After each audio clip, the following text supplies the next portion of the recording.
Appeasement करते थे, आप मुस्लिमों का तुष्टीकरण करते थे। नहीं तो आपका आइडियोलॉजिकल डिफीट है कि नहीं है?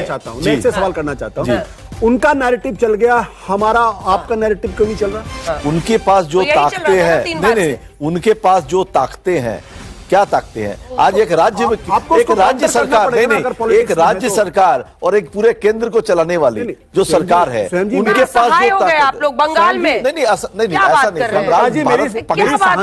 बलूचिस्तान थोड़ी है, बंगाल है। 5 साल, 1 सेकंड, 5 साल मिलता है। हमने तो पूरी कोशिश करी है कि फ्री एंड फेयर इलेक्शन हो, हमने पूरी कोशिश करी है लॉ एंड ऑर्डर ठीक रहे, हमने पूरी कोशिश करी है कि लोग निर्भय जाके वोट दे के आए, हमने पूरी कोशिश करी है कि ईवीएम जो सेंसिटिविटी मेंटेन हो, हमने पूरी कोशिश करी है कि सुष्ट काउंटिंग हो। हमने अपील किया है सबको कि आप जो है लॉ एंड ऑर्डर हाथ में मत लीजिएगा, इलेक्शन आते हैं जाते हैं, ये एक पर्व की तरह है, फेस्टिवल की तरह है, जैसे दुर्गा पूजा होती है।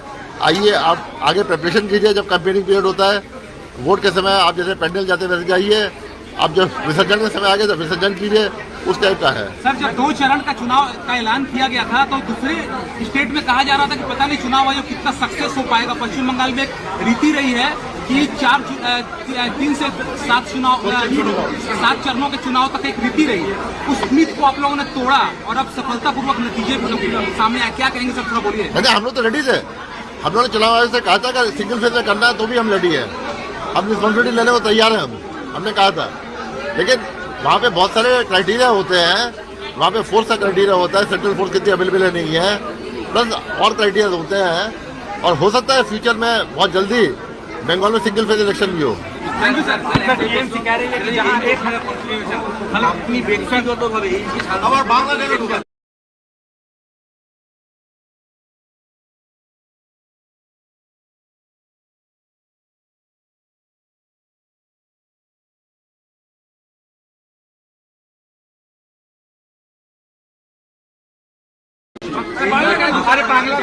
जहाँ 1000 से कम वोटों से नतीजे आएंगे, वहाँ पे रिपोलिंग की मांग की जाएगी, हम लोग रिपोल का मांग करेंगे।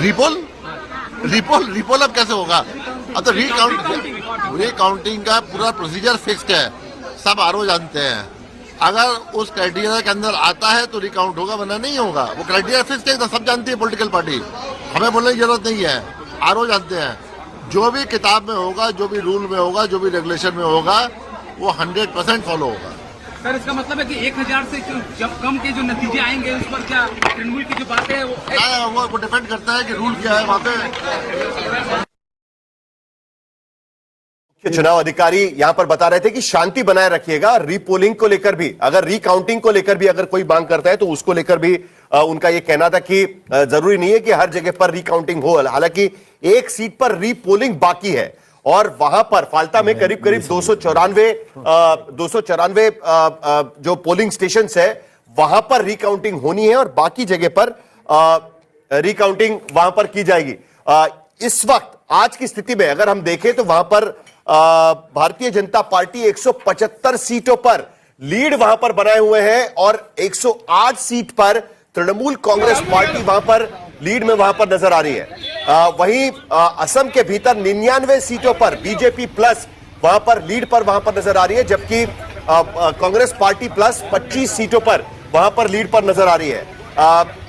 तमिलनाडु के भीतर 110 सीटों पर टीवी के वहां पर पहुंच गया, लेकिन सबसे बड़ा उलटफेर आज की स्थिति में भी बंगाल के भीतर ही देखा जाएगा। और जरा कंप्यूटर बाबा पर दिखा देते हैं, क्योंकि स्वयं प्रकाश पुरोहित कह रहे थे कि बहुत ज्यादा पोलराइजेशन हो गया है, उसके वजह से सारी स्थिति बदल गई है। तो जरा हमें यह भी देखना होगा कि अलग अलग इलाकों में कैसे प्रदर्शन किया है भारतीय जनता पार्टी ने। तो क्षेत्रवार जरा देख लीजिए। सबसे पहले जो तृणमूल कांग्रेस का गढ़ माना जाता था, प्रेसिडेंसी के भीतर भारतीय जनता पार्टी की बहुत बड़ी सेंध, 34 सीटें हार रही है तृणमूल कांग्रेस पार्टी। पिछली बार 53 से 34 सीटें कम वहां पर तृणमूल कांग्रेस से दिखाई दे रही है, जबकि भारतीय जनता पार्टी 34 प्लस 48 सीटों पर भारतीय जनता पार्टी वहां पर पहुंची हुई है। मालदा के भीतर देख लीजिएगा, क्योंकि यहां पर भी तृणमूल कांग्रेस का गढ़ वो माना जाता था। 10 सीटें तृणमूल कांग्रेस यहां पर हार रही है, 28 में से 10 सीटें यहां पर आ रही है। इसी रीजन में भारतीय जनता पार्टी 8 सीटें प्लस लेफ्ट और कांग्रेस को भी एक सीट यहां पर शायद मिल सकती है। जलपाईगुड़ी में जो बीजेपी का गढ़ माना जाता है, वहां पर बीजेपी ने रिटेन किया है और 3 सीटें ज्यादा भारतीय जनता पार्टी को यहां पर भी नजर आ रही है। वर्तमान में भारतीय जनता पार्टी एक बार फिर 30 सीटें ज्यादा पिछली बार के मुकाबले, जबकि तृणमूल कांग्रेस को 30 सीटों का नुकसान होता यहां पर नजर आ रहा है। पुराने आंकड़ों पर नजर डालते हैं, आपको एक ग्राफ यहां पर दिखाई देगा, पता चलेगा कि किस तरीके से भारतीय जनता पार्टी का उदय पश्चिम बंगाल के भीतर हुआ है। 2001 से लेकर 2026 तक भारतीय जनता पार्टी का ग्राफ काफी स्टेबल 2016 तक स्ट्रेट लाइन में आपको दिखाई देता है, लेकिन 16 के बाद जैसे ही केंद्र में सरकार आती है, अमित शाह बंगाल जाना शुरू करते हैं, धीरे धीरे ग्राफ बढ़ता है और आज की स्थिति में हम देख रहे हैं कि 170 के आंकड़े के करीब रुझानों में यहां पर पहुंचा हुआ, जबकि तृणमूल कांग्रेस 2001 में शुरुआत होती है और आज उनका सरकार जाते हुए फिलहाल यहां पर नजर आ रही है।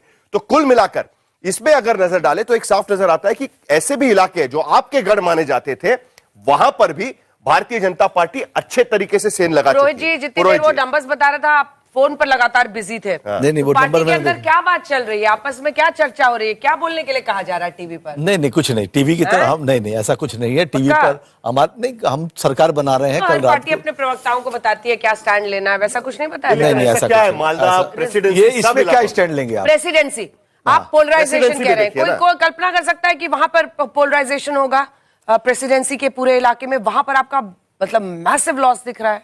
नहीं जिस तरह से देखिए, अब आप बोलेंगे कि आप आज के दिन में बाकी किसी मुद्दे पर बात नहीं करूं, जो सब प्रक्रिया हुई, सिर्फ इनको सहरा पहना दूं कि 177 सीटें, 177 से जो 177 आने में